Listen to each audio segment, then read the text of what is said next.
Welcome to Fantasy Football Hub. Today I'm joined by Bakar to preview one of the most confusing FPL game weeks that I think I've personally ever seen. Game week 25 is simultaneously a blank and a double. Captaincy is up for debate, and in truth I really have no idea which players I should be transferring into my team.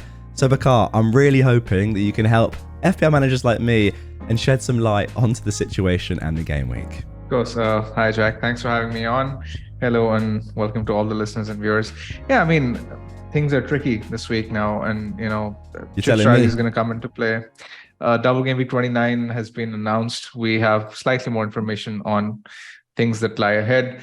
So hopefully in this video, I'll try my best to help our listeners out as I've sort of summarized my thoughts, not only for this game week, but also for the chip strategies for the weeks ahead. Because it is tricky. A lot of us are in this situation, and it's very team dependent, to be very honest, where different teams, different strategies, different transfers have to be considered. But let's just focus on this week first, and let's just get cracking with the questions that you have. Right, let's get into it. First of all, just for some context, I'm going to bring up your team from Game Week 24. I always think that helps, kind of set the video in place. So quickly run us through your Game Week 24 and how did it go? Yeah, Game Week 24, Saturday was a huge disappointment. De Bruyne, Haaland captain failing, not doing much. Mitrovic failing to show up. But yeah, Sunday much better. Bruno Fernandes, 12 points.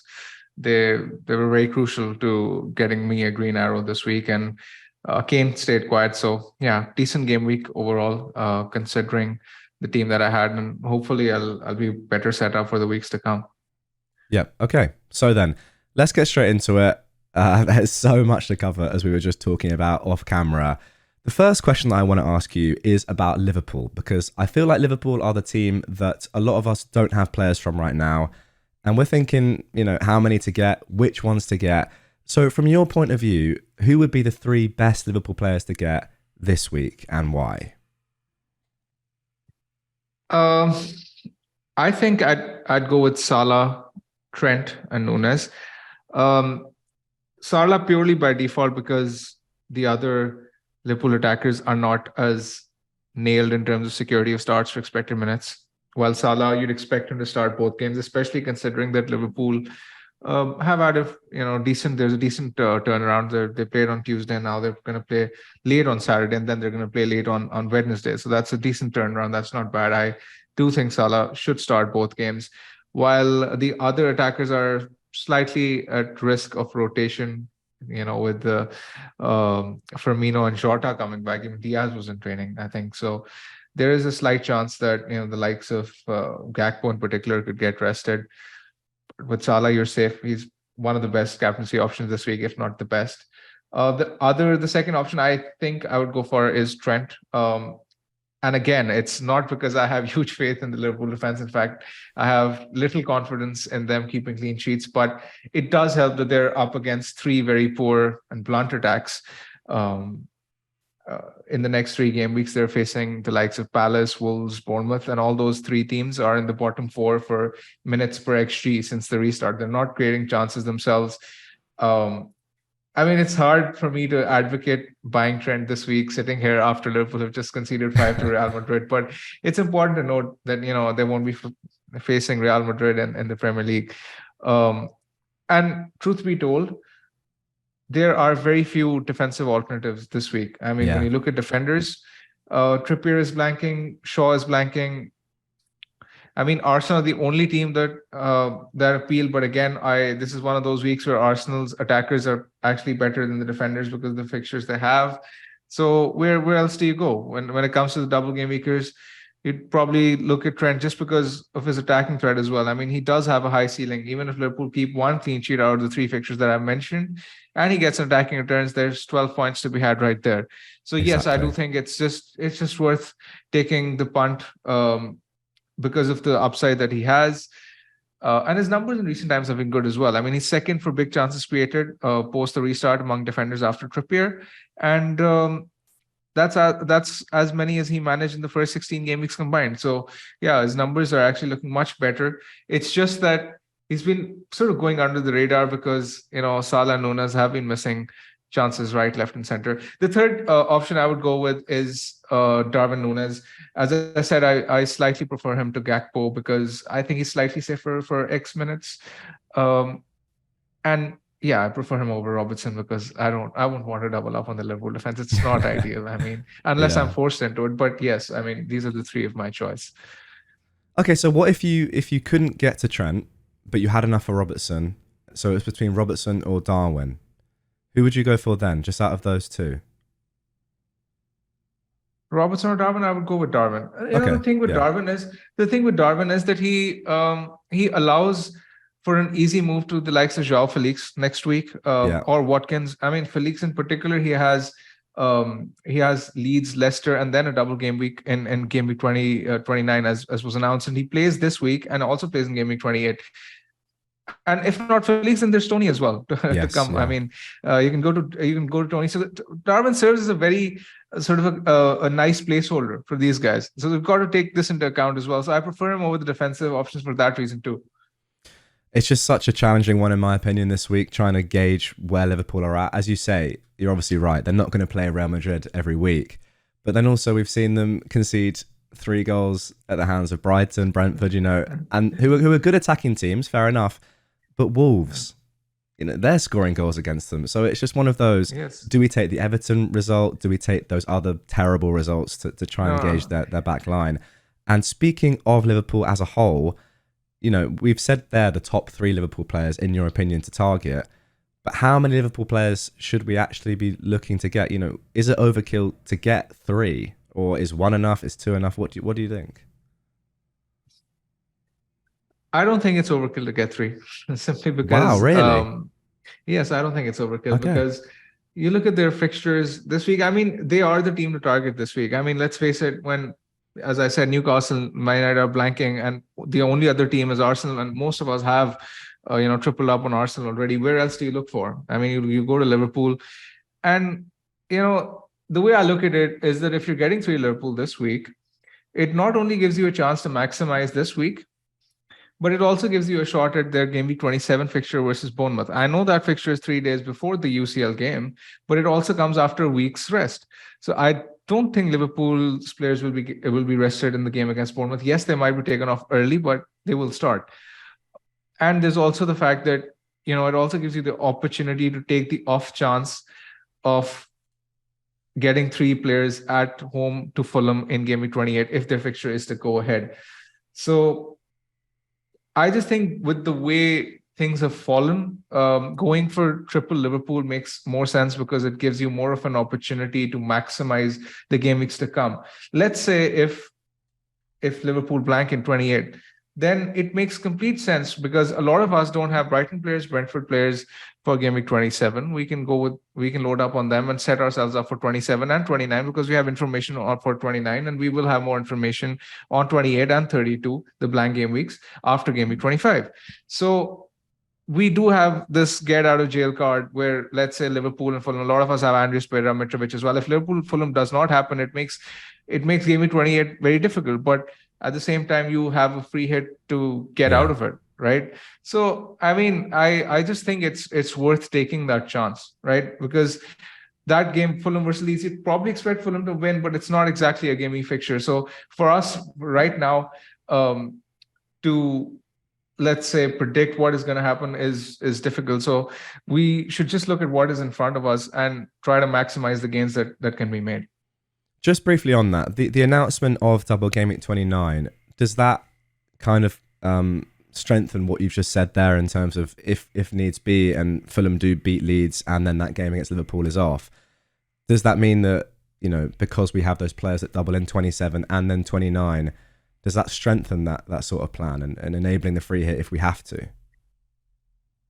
I mean, there are 2 ways of looking at it. I mean, there's one school of thought which does suggest that, a free hitting in game week 29 is better. It might be, but it's very difficult to say which is better until we get the result of the Fulham Leeds game. So that's my whole point, that I don't think the game week 29 announcement changes too much of the game week 25 transfers that we have to make right now, because I think chip strategy will firmly be dictated by that that game that's going to happen, right? The FA Cup fixture. Yeah. So, I mean, let's say you get two Liverpool in this week. A lot of us have full, let's say Mitrovic, Pereira. We'll be in a poor place for game week 28 anyway, right? So, I mean, getting one extra player from Liverpool does not really influence a decision to free hit or not, in my opinion, right? Get it? So Understand. I think we should just look at this fixture, this game week in isolation and attack it, because we will have a much better idea about chip strategy after this week. And then, by the time we're recording the game week 26 preview video, we'll be in a much better position to tell what the optimal chip strategy is for a lot of people. Okay, so let's leave chip strategy for future game weeks there then, and let's move back to game week 25 and talk about captaincy, because I feel like for the first time in a long time we have a real debate, and it's close, I would say, to even a 50-50 this game week. Maybe you'll think the opposite. I spoke to FPL Salah yesterday, and he was very, very keen on the Salah captaincy. From my perspective, I think it's super close. So what do you think? Best captain for 25? Is it between Saka and Salah, first of all? And if it is, who are you going to be going for? I think it is between those two. And it's close for sure. I don't think it's a no-brainer because, Arsenal's fixtures are actually better from an attacking point of view when you compare them to Liverpool. Leicester away, Everton at home. I'd expect Arsenal to score 2+ goals in each of those fixtures. Having said that, I am on Salah, simply because, when I look at his underlying numbers, yes, Saka has been on form in recent times, but Salah's underlying numbers post the restart, not just post the restart, in fact, over the season as well, when you look at his XGI, non-pen XGI per 90, they're better than Saka's. And okay, I don't think the Liverpool attack is far off from where the Arsenal attack is, because their numbers are more or less similar. The only difference has been the conversion that the Liverpool players have not been scoring and taking their chances in recent times. But when you look at, even if you look at the bookmakers odds to score or assist anytime, Salah is slightly better. And I think when, it's that close, I would rather go for the differential at this point of the season, because, I don't think a lot of the casual players will be getting Salah in this week, while I assume a lot of them will go for Saka, just because of his recent points. Yeah, that's and my Liverpool feeling haven't really looked that great in recent times. So I don't think a lot of people will go with Salah. So I think there's a big swing to take advantage of just because of that. And I mean, it's not as if we don't own Saka anyway. A lot of us have Saka anyway. So you're sort of covering his points even if he does well, right? So I just think that there's a big swing to take advantage of if Salah does well. And that's why I'm on Salah. For people like me, it is a little bit more scary because I don't own Saka at all. And the decision of captaincy, as we've mentioned for the past, every video I've ever done with you, we've mentioned this now, which is great forward thinking from you. It was always going to be this game week, who are you going to captain? I didn't actually think it would be this close. I thought, something would happen. There'd be some sort of big form shift or an injury or something like that. But I've got their stats up on screen from the World Cup, since the World Cup on the Fantasy Football Hub website. And yeah, they're pretty close. If you go over the season, then Salah is ahead. But post World Cup, Saka he's had more shots in the box, more shots on target. XG is very similar. Overall, it's quite similar. Saka is a better chance creator.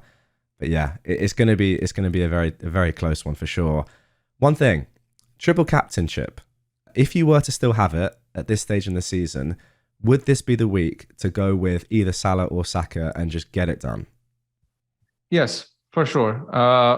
I just don't see enough reason to hold it now, because the thing is that, when the wildcard and free hit and bench boost is going to come into play in the upcoming game weeks, you don't want to be in a position where you don't maximize those chips, because I think a bench boost or the free hit, they're much more powerful chips than the triple captain. So when there's an opportunity for you to play it, I just think you should play it this week. I don't see any reason to wait, because usage of other chips will be better. Yeah, I completely agree with that. So then moving on to another couple of teams that have good fixtures this week. Let's talk about Wolves and Everton players. Now, we've spoken before about their defence in particular, and I think the picks there are quite obvious. But what about a midfielder? If you're in a spot where you need some sort of budget enabler, or that price is perfect for the likes of a McNeil or an Iwobi or someone like that, maybe a Sarabia, any of them worth it this week? I mean, I am in a similar situation where I'm actually looking at a budget enabler for my team. Okay. I think in isolation, there's not much between Sarabia and McNeil. I prefer McNeil over Iwobi because, since Dyche has joined, McNeil is top for big chance involvements among Everton players, and he's taking the set pieces, and Everton are creating a lot of chances from set plays since Dyche has taken over. There's actually a more conscious effort from them to look more of a goal threat from set plays, and McNeil is playing in the front three, and I believe he has a slightly better chance of being involved than Iwobi, simply because of the underlying numbers that they have shown in recent times. Sarabia, I like in isolation, but the thing is that I don't want to be in a situation where, let's say, something else comes up in Game Week 26 or Game Week 27, and I have to field Sarabia, because when you look at Wolves' fixtures after this week, they are tough. And not only that, Everton have a guaranteed fixture in Game Week 28, guaranteed fixture in Game Week 32, while Wolves might or might not play in Game Week 28. So just because of that factor, I think I prefer McNeil over Sarabia. And I don't think McNeil is a terrible choice. I mean, I didn't think I'd be saying this at any point in the season, but yeah, I think I think it's a case of needs must. And if you don't really have an option to go elsewhere, I think at 5.1, an assist, and you're happy with, let's say, 5 to 7 points. Absolutely. It is a tough one now, of course, as you say, with us not knowing exactly what fixtures are going to take place. But when you have those guarantees, we think about Tarkowski playing in 28, playing in 32, and we know this. It's just something to hang your hat on. Even with chips and all that stuff, you just know for sure that he's going to be present in that game week. Now, let's just briefly, one last point before we move on to your initial sort of team reveal and ideas. Chips other than the triple captain chip. Now, we made a video earlier in the week about the free hit chip, and Bakar gave us his very best, his optimal, a word I love, free hit team for this week. If you haven't yet checked out that video, it is a very good one. Not only if you're not on the free hit chip, but just for great players this week anyway. I'll leave that behind the I button and down in the description. Now, the free hit chip, is that an option? And if not, is the wildcard maybe an option? I don't think either is an option, to be honest, but free hit is definitely not an option, because the problem with free hitting this week is that, as we've discussed earlier, it can be much more useful later on in the season. Yeah. And, the only 2 or 3 reasons I see for if you're playing a free hit chip this week is to perhaps, let's say, hold on to Kane as he has a good run of fixtures. And if you're already loaded up on Brighton and Brentford, which is unlikely because a lot of us have planned for chips in advance, and I highly doubt that anyone will have 3, 4, 5 players from these teams, then it makes more sense. However, with, let's say, if you're doubling or tripling up on Liverpool, then having a free hit chip for later is going to be much more useful. And, not just that, it's also the fact that, you're selling United players, you're selling City players. If you're selling them right now, there's also a very good chance that you sell them in Game Week 28, let's say, should you free hit in Game Week 25, which is basically, you're postponing transfers till Game Week 28 just for the sake of avoiding hits this week, which is something I don't like. Coming to the wildcard, I myself was tempted to play it this week, but having looked at it more into detail, I don't think I will go for it. I, in fact, would rather prefer to take even 2 or 3 hits, which we'll discuss in my team reveal. Yeah. I would prefer to take hits than to wildcard, because the reason behind it is that, as of now, we don't have information on teams which are blanking in 28 on 32. As we've discussed earlier, after the FA Cup, we will have a much better idea of the teams that are blanking in both of those weeks. And it is only then we can sort of formulate a team for the weeks to come, an optimal team for the weeks to come. So the problem is that even if, let's say, I wildcard this week, yes, I will save the hits right now, but with the information that I will get later, if I don't have a wildcard, I'll have to take those hits later, and then I'll have to sort of bench boost, and let's say if I wildcard this week, I'll have to, I'll go with 2 or 3 Everton players. Then when I have to bench boost, I'll have to sell those Everton players and take hits later. So it's similar to the free hit where you're sort of postponing hits for a later week to maximize this week. But why not play wildcard at a time when you have more information and you can set a team up better for the long run is my counter argument. And that's exactly why I don't think playing either of those chips makes sense this week. Sure, that makes a lot of sense. Okay, let's get on to the moment that everyone's been waiting for now. I'm going to bring it up. Your initial team. Now, this is with nothing done to it so far. So you're going to have to walk us through what your plans are, what you may already have done. And then we're going to talk a little bit, as you just mentioned there, about maybe a couple of hits, maybe 3 hits, which would be unbelievable, never before seen from the likes of you. But hey, here we go. This is your team on screen on the Fantasy Football Hub My Team tool. What are you thinking?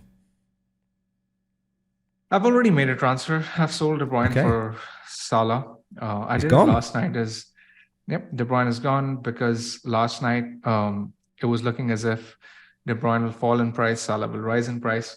Apparently, there's news of De Bruyne illness as well. We don't know whether he's going to be fine for Saturday. Besides, I mean, even if he's fine, I would have wanted Salah anyway for the reasons I mentioned earlier in the video. So I think it was a low-risk move given the circumstances.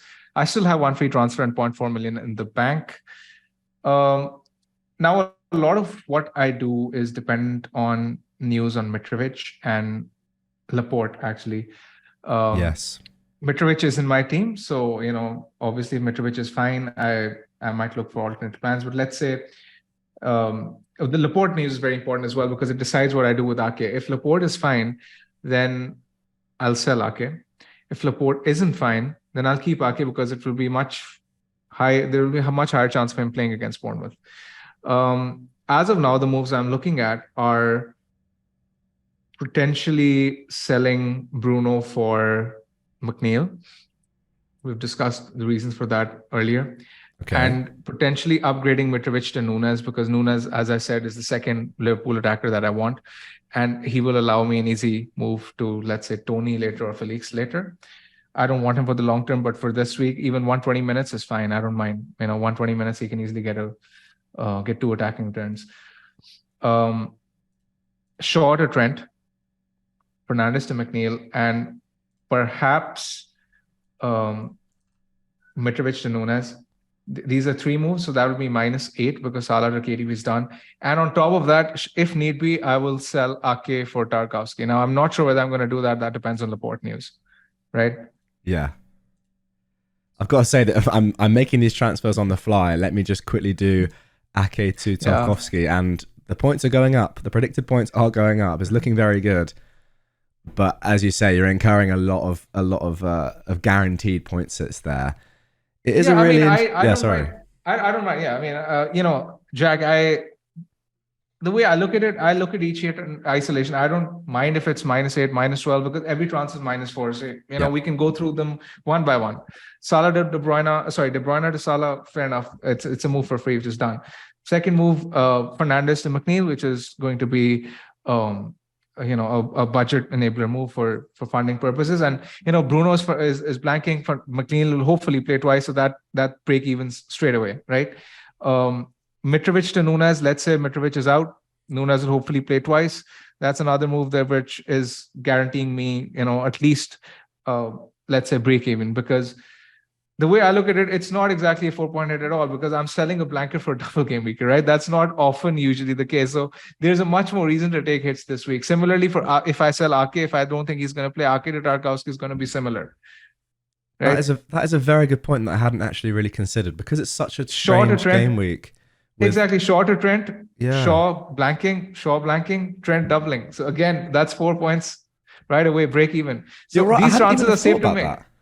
Yeah, that's my point. That's why I do think it makes a lot of sense for people to optimize the Liverpool game week, and if need be, take hits, no problem, because it's a one-off unique situation you're in. In fact, when you're generally taking hits, it's -4. This week you're breaking even by default because the blankers aren't playing and the doublers are playing. You'd expect them to play at least, and let's say if they return, then you're gaining points. If they don't return, you don't lose anything. Get it?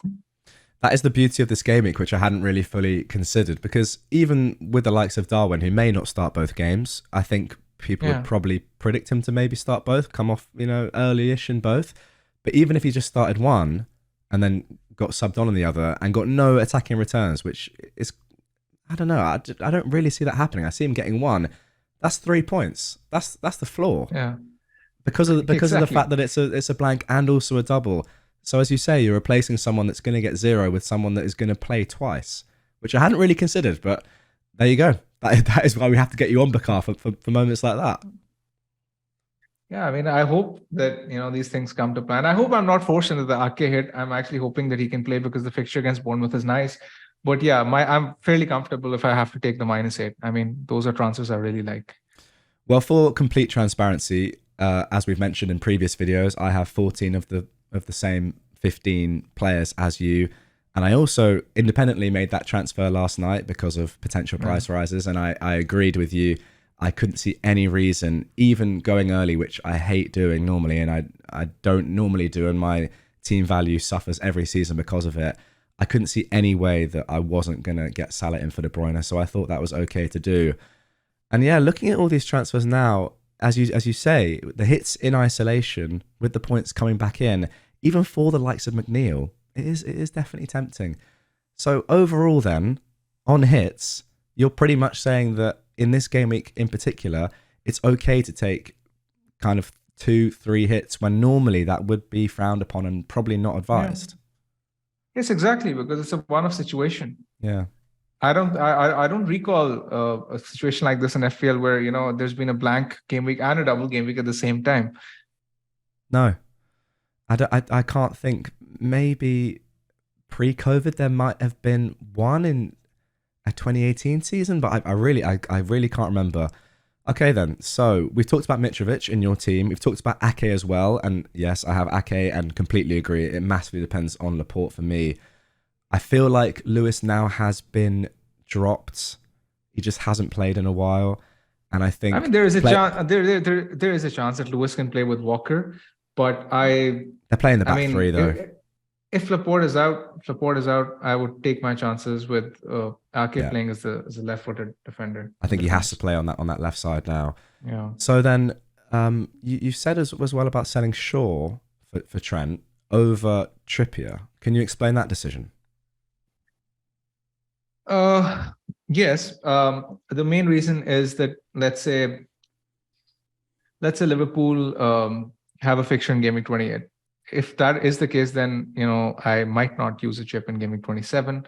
And if I don't, I would rather have Trippier over Shaw because Newcastle play Wolves at home in 27, and then they play Forest away in 28, and then they double again in 29. So I would rather have Trippier over Shaw. Because I just think Trippier has much more attacking potential. I was compiling some stats today, and Trippier has 36 chances created post-restart. The second among defenders is Trent with 15. That just explains you how far and away that is a crazy stat.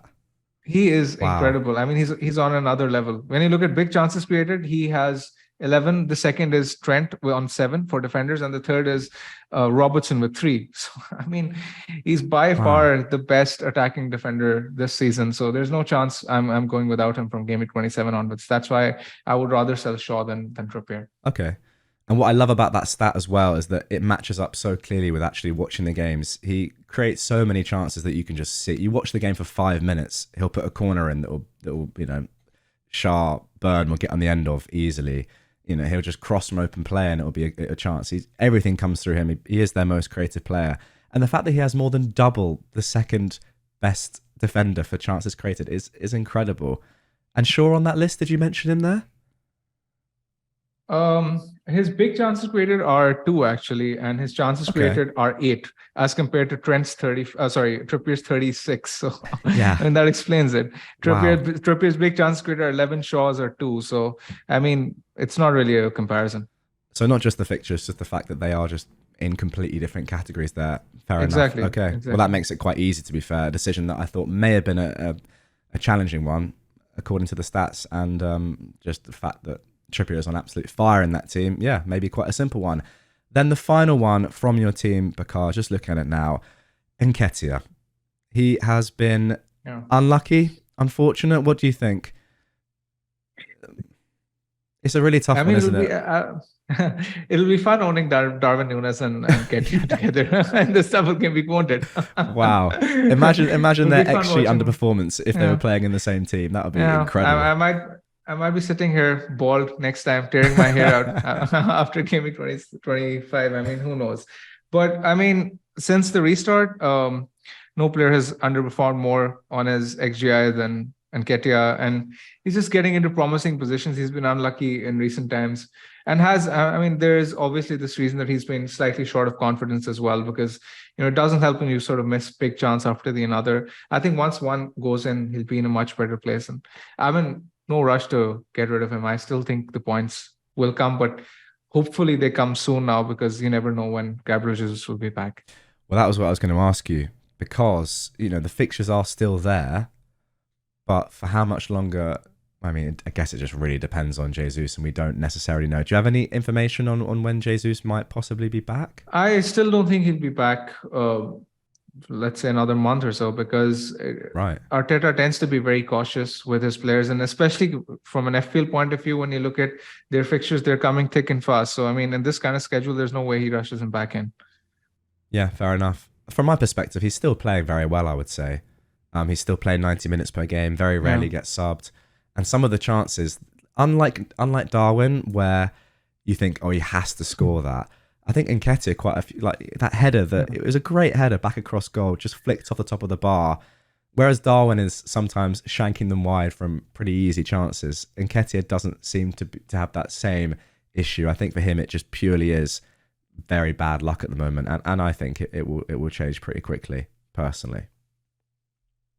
Hopefully. I mean, it doesn't help when others are missing gilt-edged chances from the chances he creates. The one that Odegaard missed was a sitter. I mean, that was an absolute sitter. What can you do about that? I mean, just one of those things where things are not going for him at the moment, but I do think he'll turn things around in no time. Okay, mate. I think that is going to do it for this one. Over half an hour of good content in there. Anything that we might have missed? I think that was pretty detailed. Not. I think you've covered pretty much everything for this week. So let's hope it's a video that helps and benefits the listeners. Well, I'm sure it's benefited me a lot. That point just on the fact that it's a blank and a double is something that I really hadn't considered. So hits coming into play this week, and really not too much drawback from what you're saying there. So that is going to do it for this one, guys. A massive FPL week on the horizon. I personally can't wait. I feel like it might be very swingy and either very joyous or very painful, but that is why we love the game. So best of luck in Game Week 25, guys. I hope Bakar has given you some very good insight. I know he's given me some great insight. And that is going to do it for this one. We will see you on the next one.